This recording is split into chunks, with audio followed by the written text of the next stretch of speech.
Test.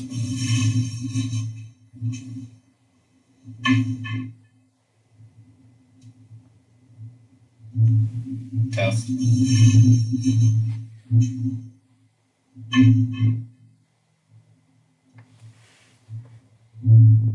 Test.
Test.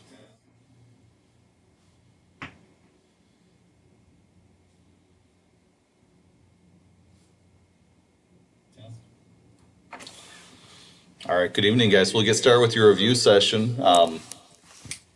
Looks like we don't have a lot of questions going on for tonight, and I'm hoping that that means that you're feeling like you're in a pretty good spot in getting prepared for the test itself. For you guys, we'll run through all the questions we have here. Feel free to post if you have any others. Tomorrow's test is on chapters 5 and 6. Then we will be starting to read chapter 7 this week, 8 next week, and we'll start reading tomorrow night. So let's get started. I've got one question in period 1 so far. And the question is coming from John asking, how did the Zenger case relate to the freedom of the press? And what we talked about with the John Peter Zenger case is this court case in New York during the period of salutary neglect is really showing the independent streak that's going on with Americans during that period, where you've got a publisher who is writing articles that are technically committing the crime of libel inside English law, where he's writing some pretty nasty things about the British governor. The whole problem, though, is what he's writing is true. And so in Zinger's case, he's going to go on trial. The prosecutors will charge him, and the charges against him are pretty cut and dried. And Zinger's attorneys are going to agree that he is guilty of committing libel in the English law tradition. What he's going to argue, though, in his court case is that everything he wrote is true, and that's something that is of value to Americans during this time period. And so he throws the burden onto the jury, where the American jury has to choose, are they going to obey English law about what technically is libel, or are they going to have a more American interpretation that that what Zenger did, while technically British libel, is okay inside the colonies because what he wrote was true. And they're going to find in favor of John Peter Zenger. And so what you're seeing there is an interpretation of law that is uniquely American. It's showing the distance and time and space that America is from England. And you see them acting in a very independent sort of way that is a really good small case to prove the bigger picture that they're moving in a different direction than the Americans are. Than the British are. So hopefully that helps out. Feel free to post if you have any other questions about that, John. Chelsea has a question. How did the Great Awakening come about? And with the Great Awakening, you've got preachers who are worried because they're watching religion change. And it's something that naturally happens throughout our history. So we're going to find that there are going to be multiple periods where we're going to have a religious enthusiasm that emerges because people are fearful that our country is slipping. We're going to see one in the early 1800s, one in the late 1800s, one in the 1950s. There are people who argue that we're in one right now from the 1970s on, where there was a reaction against the hippies and the sexual revolution and whatever. And so we're going to find that this is not something that's unique in U.S. history. You just have a group of people who are worried that religion is slipping. And so in the Great Awakening, you have preachers who are going out like Jonathan Edwards and George Whitefield, who are trying to stir people up to become more religious.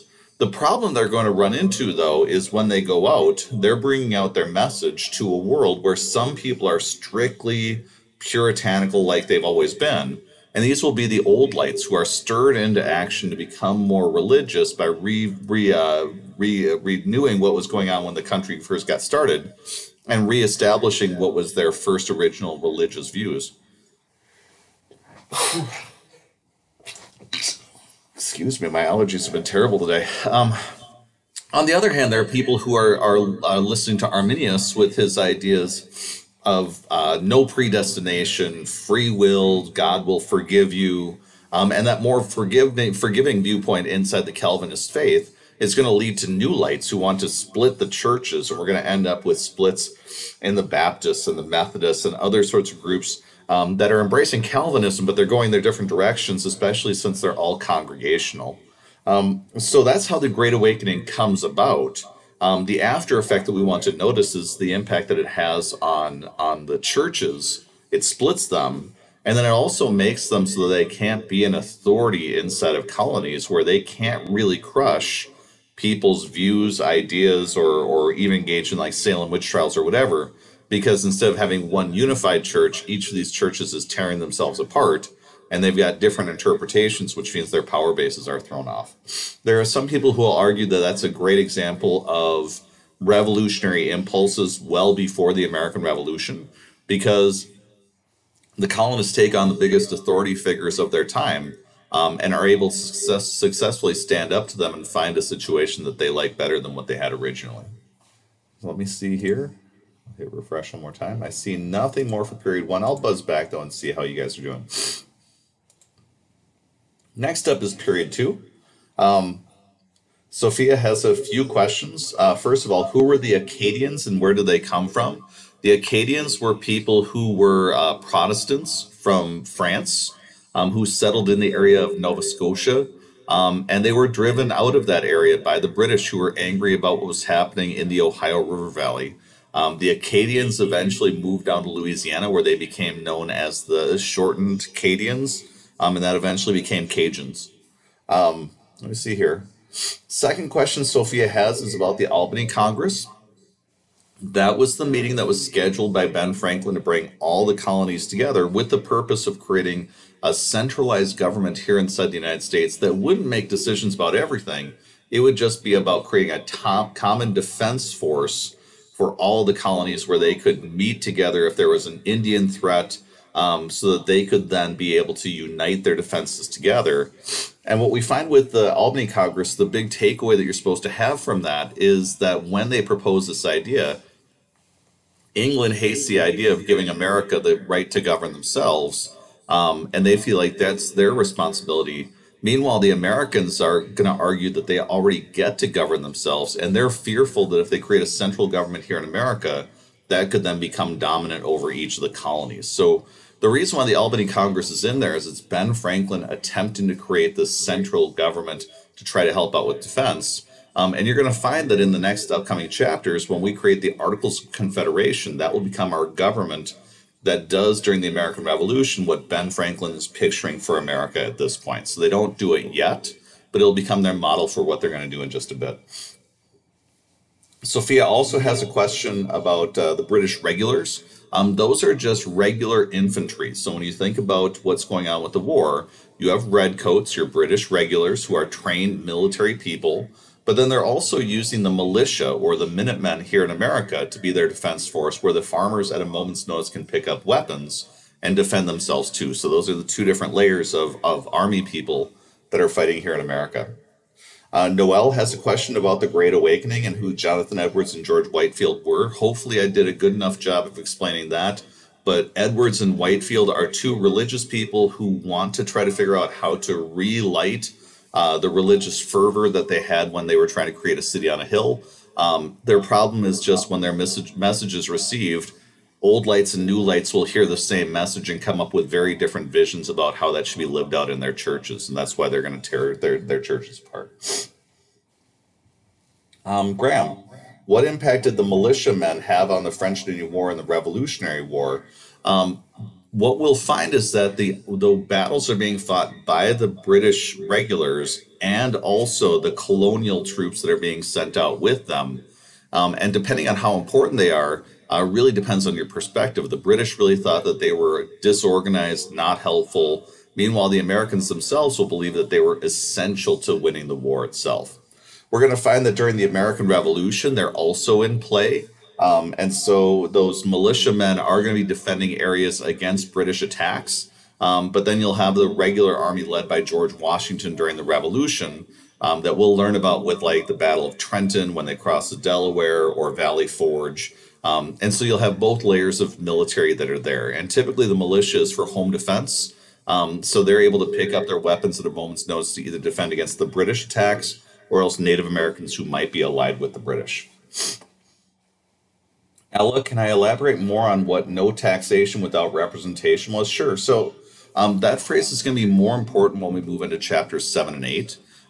In chapters 5 and 6, what we were trying to accentuate was the idea that the colonists didn't hate taxes in general. They were regularly taxing themselves to build projects around their colonies. What they hated was the idea during chapters 7 and 8 that the king is going to start charging taxes like the Sugar Act, the Stamp Act, the Tea Act that you may have already heard about in middle school. He's going to charge the colonists those taxes to pay for his war debts, but those monies are going to leave America, and the king will do with them what he wants, and the colonists will have no say in that. And so, unlike the taxes they've had in the past, where they would charge themselves taxes to build like a fort or a road or other sorts of things, following the French and Indian War, the colonists are going to be charged taxes just to pay for the military itself, and they won't get a sort of say in that. So that's what that phrase is referencing. Is it's the ideal of what the colonists would like to have. Let me see here. Grace, could you explain the importance of King William's War and Queen Anne's War? Sure. With those two wars, the big takeaway that we need you to have are these things. Number one, these are wars that start off in Europe, bleed over to America, but the stuff that happens in America is always secondary to what is happening in Europe. In both those wars, it's going to be the Americans and the British and their Native American allies versus the French and their Native American allies, or the Spanish and their Native American allies. But like I mentioned, like they gave you the example of Louisburg, where you're going to have a fort at the mouth of the St. Lawrence River that will be captured during one of these earlier wars that will just be returned to the French because strategically they're jockeying for position over in Europe. These wars are causing debts for everybody to be built up: France, England, Spain. And the colonists don't feel like they're getting the respect they deserve after fighting in these conflicts. And then eventually, these are all the precursors that are building up towards the French and Indian War, which is by far the most important of the conflicts that you must be noticing in this chapter. So hopefully that helps out. You'll notice my lack of details. There's a lot of skirmishing that's happening on the frontier between these groups, but essentially that's fairly inconsequential compared to what's going on in Europe in their minds. So I'm going to move on to period 4 at this point. Madeline has a question. Where is and what is the importance of Fort Duquesne? Fort Duquesne is modern day Pittsburgh, and it sits at the point where rivers come together, the Monongahela and the Allegheny, that merge together to create the Ohio River, which is one of the largest rivers that we have in the United States. And it's the objective that the French and the British want to use to transport heavy stuff. It eventually goes downriver, forming the southern boundary of Indiana, Ohio, and then it connects together with the Mississippi. And when it connects with the Mississippi, then it's part of the largest network of rivers that we have inside the interior of the country, and farmers are desperate to get to that spot. Let me see here. What are the turning point dates of this period?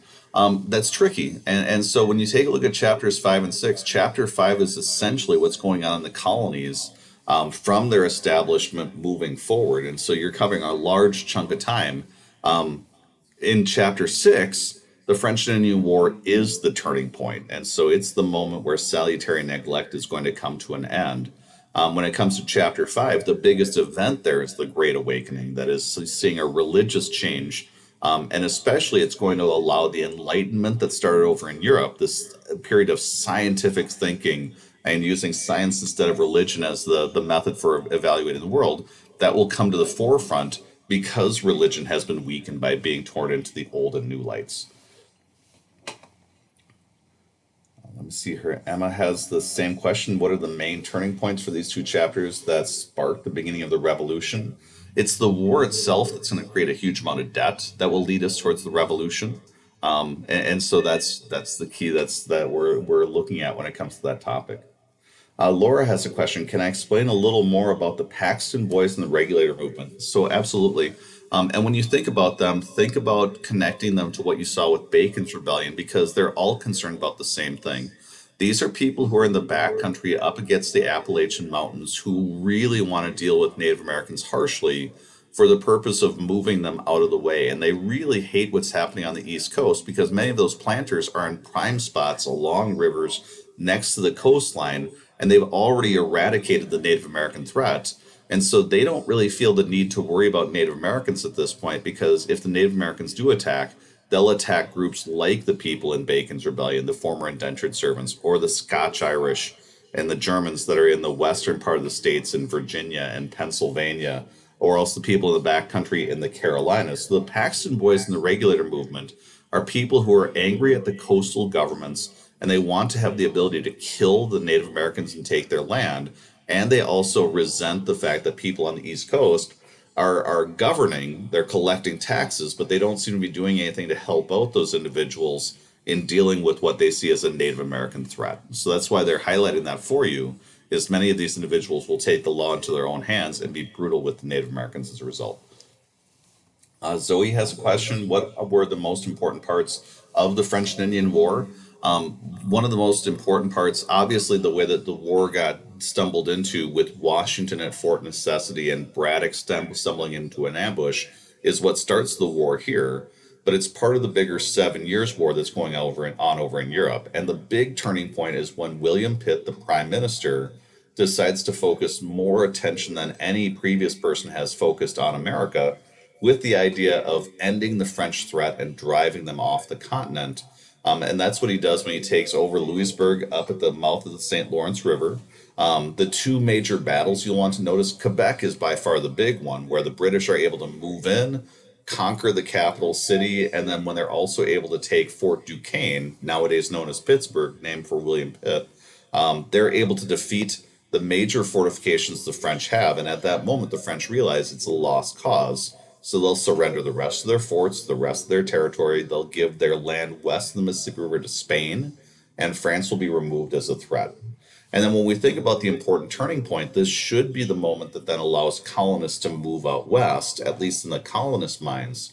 But this is the moment where the king is going to create the Proclamation Line of 1763, telling the colonists they can't move out west because of Pontiac's rebellion, which is supposed to be really dangerous for them.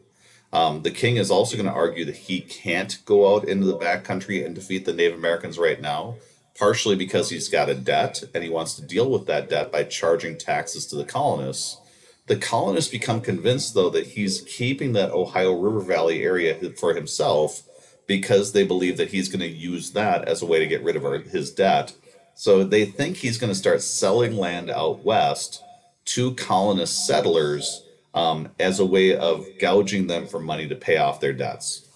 For the king, he just believes that he's deeply in debt. He wants to slow things down, and he believes that the colonists do need his redcoats for protection, but they're going to disagree with him.